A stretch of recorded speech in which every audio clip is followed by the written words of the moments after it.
Retro Rewind. One-on-one. We're talking to Julian Lennon. He's our guest. We haven't had him on the show in like 9 years, so it's a pleasure to catch up with our good friend Julian Lennon. And Jules, looking back here, you mentioned your friend, the director of this fine film, Whale Dreamers, that Kim Kindersley.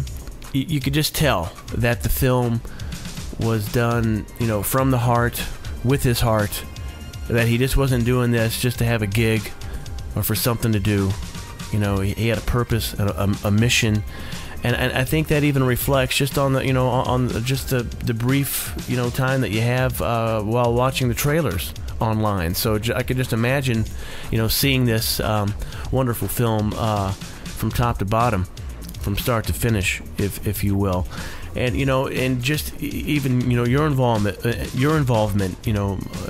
only monetarily, obviously that helps, but you lend your celebrity to this cause and to this picture, and I think that actually is probably worth more than anything that you could have thrown in financially. Yeah, well, I mean, the thing was, once we decided that we really were going for this, and then, one of the issues for me was originally it was just about this group of Aborigines in Australia called the Mourning People, and then Kim did another film which was tied in with them, which brought about approximately 80 world elders and leaders of indigenous tribes all together in one place, which was originally going to be a film called The Gathering. And so from this point, it was for them to basically tell each other their own histories, their own stories about how they've survived after all these years with who knows how much persecution and destruction from, again, the powers that be, etc., etc. But the idea was, from my perspective, was to make it about, to try and involve as many other indigenous tribes around the world as well, to show that they're all dealing with the same situation. They're all, struggling and fighting their way back, almost literally from the brink of extinction. I mean, it's really that close. So, I mean, that was something, from my perspective, I had to push. And also, when I decided to re-record a sort of slightly more hopeful version of Saltwater with a reggae lilt, in doing the video for that, what I wanted to do was literally to show, give a visual image of every line being sang about in the song. And so that tied in greatly with the film too, and with the trailer of the film, as you've seen yourself. Yeah, I couldn't agree more. And for you to take a song that it was done 17 years ago. Oh, God. 17 years ago? Don't say that. Just scaring the hell out of me. But you know what? Seriously, that's such an amazing song, and I want to encourage anyone out there right now that that hasn't heard Saltwater, which was a top 10 hit over in Europe back in '91. But check out any version of Saltwater, and I remember showing my wife the video not too long ago, saying, you've got to hear this song by Julian Lennon. It's probably one of his best.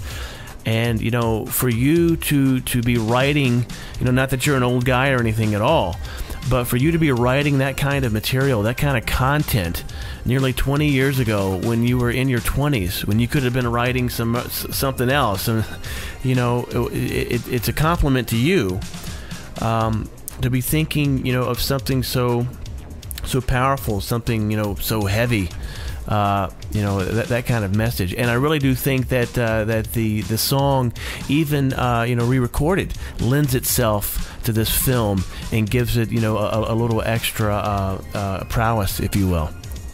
Very, very much so. And we are sort of tied in, with a lot of charities with this film also. I mean, we're tied in with Greenpeace a little bit and the Defenders of the Oceans, which obviously makes sense to be part of. And so I've been very grateful for how things have panned out on this, because I mean, literally, we didn't expect the kind of appreciation and respect that we've had from working on this project, and as long as it inspires and helps people to understand the situation that we're living in right now. I mean, there are always going to be problems, but as long as we're aware and we can do just a little something to make things a little better, then we've got to go for it. Mm-hmm. Right. And we're talking to Julian Lennon about a film that he's behind called Whale Dreamers, a documentary. We're getting the lowdown, if you will, the story from the man himself. And Julian, if people want to learn more about this magnificent film, or participate in some way, how can they go about doing that? Well, let me tell you, the best way to find information out about the film itself is to literally go to the website, which is whaledreamers.com.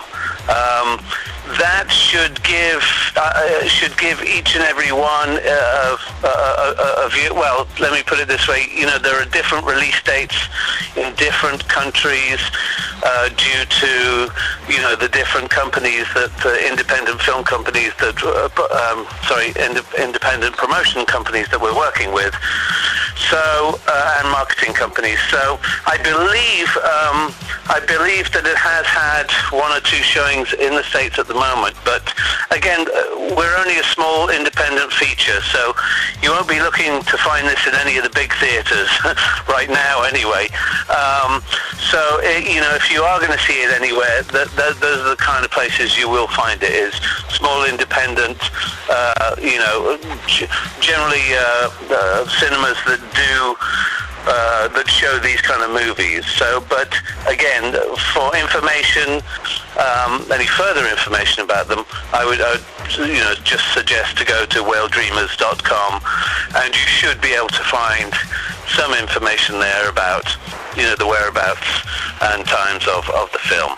And if people want to get involved, like monetarily or donating their time, or efforts to the cause, there is a way for them to go about doing that, correct?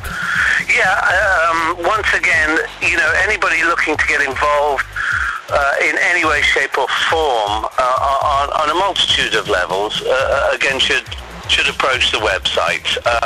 We have charity links there. We have connections to other projects we're involved with, that we're hoping to be involved with, etc., etc., etc. So right now, while at least my site is not operational until the beginning of next year, the best place to go is whaledreamers.com. And it's a great website. I've gone to it on many occasions. You can maneuver and navigate very easily on it. It's pretty much, as Julian just said, self-explanatory. You just click on the areas that like if you want to learn some more information about the film, like release dates and stuff like that, or how you can get involved with the cause. It's all there for you. whaledreamers.com. Retro Rewind.